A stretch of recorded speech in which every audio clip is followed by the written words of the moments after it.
Nous sommes sur l'exploitation d'Albert Bachmann à Estavayer, une grande exploitation d'une centaine de vaches laitières et de taureaux d'élevage. Albert Bachmann est dans la Task Force BVD de la Confédération. Et la BVD, la diarrhée virale bovine, il sait ce que c'est. Une année et demie en arrière, ça devenait sérieux. On s'est dit, ah attention, cette fois ça bouge, cette fois on est concerné, cette fois je suis concerné, je pourrais aussi y avoir dans mon troupeau et ça pourrait éventuellement créer des dégâts pour ma génétique. Et là c'est parti.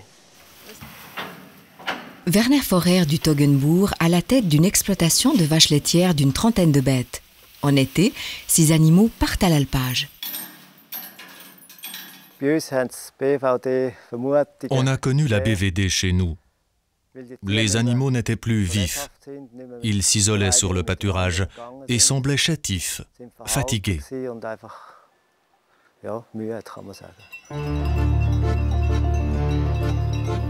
La BVD est largement répandue en Suisse.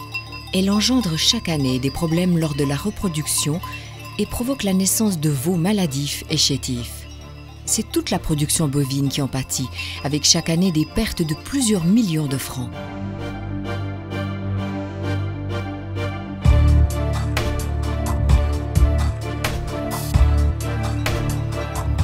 La ferme des Pins dans le Jura argovien.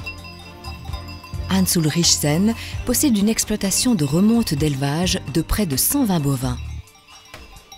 Les animaux de différentes exploitations arrivent chez lui vers 4 mois et repartent juste avant de mettre bas. La BVD a commencé chez nous en 2004. On a d'abord eu un premier avortement vers 8 mois de gestation. Et 14 jours plus tard, encore une fois la même chose. C'est là que nous nous sommes alarmés. Nous avons fait tester nos bêtes pour voir si elles n'avaient pas la BVD. Lorsqu'un bovin est affecté par la BVD, cela n'a pas beaucoup de conséquences pour l'animal. Le bovin ne montre que peu de symptômes et se rétablit rapidement. Mais si l'animal est portant, les conséquences peuvent être dramatiques. Le veau à naître peut devenir un animal infecté permanent, un animal IP. Cet animal sera chroniquement atteint et va sécréter du virus tout au long de sa vie. Lorsqu'une femelle en début de gestation est infectée par le virus BVD, son fœtus s'infecte aussi. Le système immunitaire du veau n'étant pas encore à maturité, le virus va pouvoir se reproduire et rester dans l'organisme. Le veau qui va naître va ainsi être un porteur permanent et excréter le virus tout au long de sa vie. Ce sont les animaux infectés permanents qui sont la cible du programme. Les veaux infectés permanents sont parfois chétifs et sensibles aux maladies. Mais souvent, on ne remarque pas qu'ils sont des animaux IP. Ces animaux meurent la plupart du temps avant d'avoir atteint leur 3e année. Ce sont eux qui transmettent la maladie plus loin.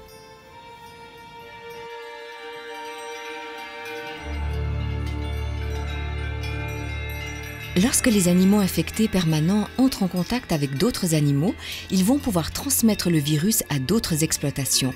C'est le cas lors de l'estivage. Nos bêtes ont dû s'infecter lors de l'estivage, en entrant en contact avec des animaux d'autres exploitations. C'est là que tout a commencé. Sur l'alpage, des animaux de tout horizon se rencontrent. Si un animal infecté permanent est parmi eux, les vaches, en début de gestation, peuvent alors contracter le virus, le transmettre à leur fœtus, et le veau qui va naître sera un animal infecté permanent.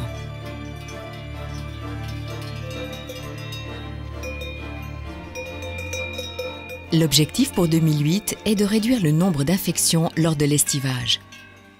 C'est pourquoi tous les bovins n'ayant jamais mis bas devront être testés avant la montée à l'alpage pour détecter les éventuels animaux infectés permanents. Aucune restriction dans les mouvements d'animaux n'est prévue à ce stade.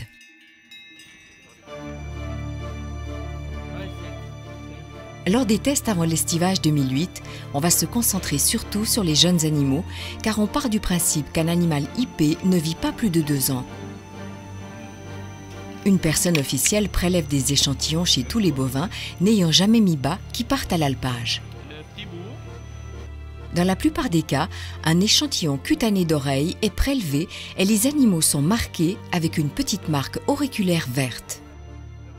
L'étape suivante, dans un premier temps, on attend le résultat qui nécessite au minimum une quinzaine de jours. Le résultat peut être évidemment négatif, ce que l'on espère, mais si par hasard il est positif, on doit retourner et faire alors une prise de sang à l'animal. À ce moment-là, soit on confirme la positivité, soit on l'infirme. Si l'animal est négatif, il est reconnu comme négatif. Par contre, s'il est positif, il est voué à l'élimination, donc il va partir en boucherie. Pour confirmer le résultat, un prélèvement sanguin est effectué. Si le test est positif, l'animal est infecté permanent et il est abattu. Les autres animaux peuvent se rendre à l'estivage.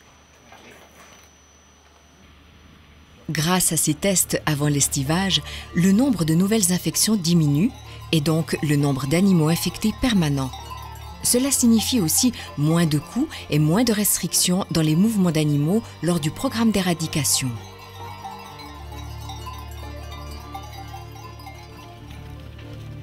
Le programme commence le 1er octobre 2008. Jusqu'à la fin décembre, tous les bovins suisses qui n'ont pas encore été examinés seront testés. C'est un énorme défi logistique qui ne pourra être relevé qu'avec la collaboration de tous.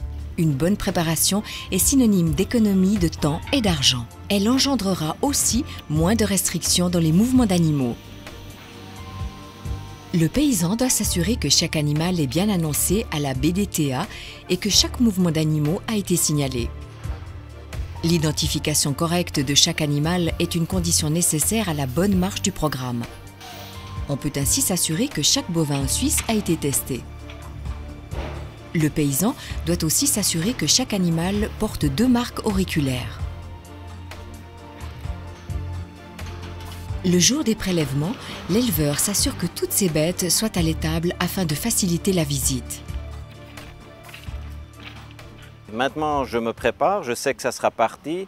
Alors, pour éliminer chez moi, je vais me mettre vraiment en ordre. Ça se passe déjà correctement aujourd'hui, mais je vais contrôler toutes mes bêtes, si elles ont vraiment les 2 boucles. Je vais contrôler si au niveau paperasse, tout est en ordre, parce que ça aidera avec le vétérinaire, ensemble, de progresser beaucoup plus rapidement sur l'exploitation. La personne mandatée par le vétérinaire cantonal procède au contrôle des numéros BDTA. Elle s'assure que tous les animaux présents dans l'exploitation figurent sur sa liste. Puis, elle va procéder à la prise d'échantillons cutanés d'oreilles. Pour cela, l'animal est marqué avec une marque auriculaire BVD. Le morceau d'oreille poinçonné est récupéré et envoyé au laboratoire.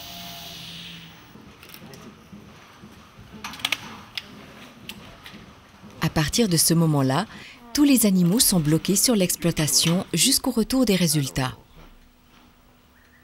Si les résultats sont négatifs, toutes les restrictions sont levées et l'exploitation passe à la phase suivante, la phase des veaux. Le premier test est un test qui va risquer d'occasionner des faux positifs. Donc le deuxième test nous permet de confirmer le diagnostic du premier, ce qui nous permettra finalement d'éliminer seulement les animaux qui sont des vrais porteurs permanents du virus. Si un test est positif, il doit être confirmé. Pour cela, un vétérinaire procède à une prise de sang. Si ce deuxième test est positif, l'animal est abattu. Les animaux portants à ce moment-là sont bloqués jusqu'à la mise bas, sauf pour conduite directe à l'abattoir. Pour tous les autres animaux, les restrictions sont levées. La phase initiale est terminée pour l'exploitation qui passe à l'étape suivante.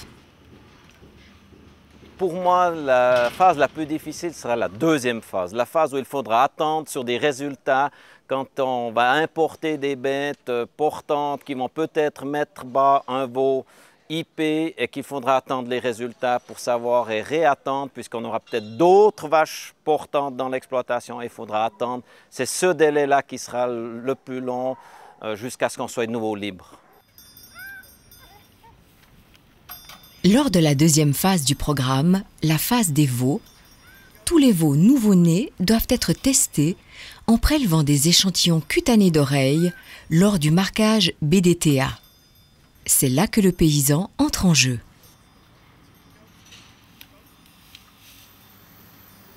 Le paysan envoie l'échantillon au laboratoire pour analyse. Si l'échantillon est négatif, tout va bien. Si l'échantillon est positif, le test doit être confirmé par un prélèvement sanguin.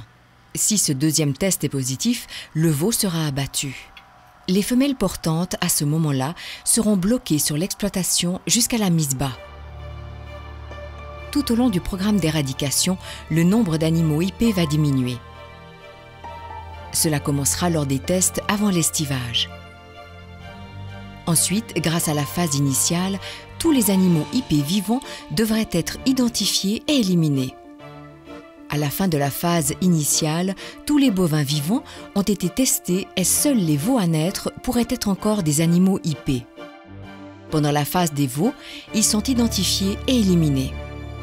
On ne devrait ensuite trouver que rarement des veaux IP. Ces veaux sont identifiés lors de la phase de surveillance.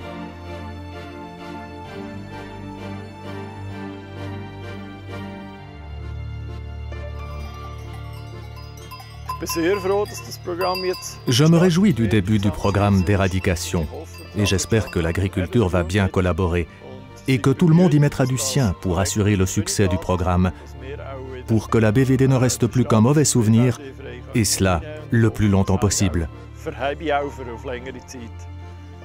Aujourd'hui, à mes collègues agriculteurs, je leur dirais ceci. Ensemble, nous devons gagner vis-à-vis de la BDV. Si je dis ensemble, c'est avec les vétérinaires, avec les laboratoires, avec le vétérinaire cantonal. Vraiment, ensemble, nous devons gagner.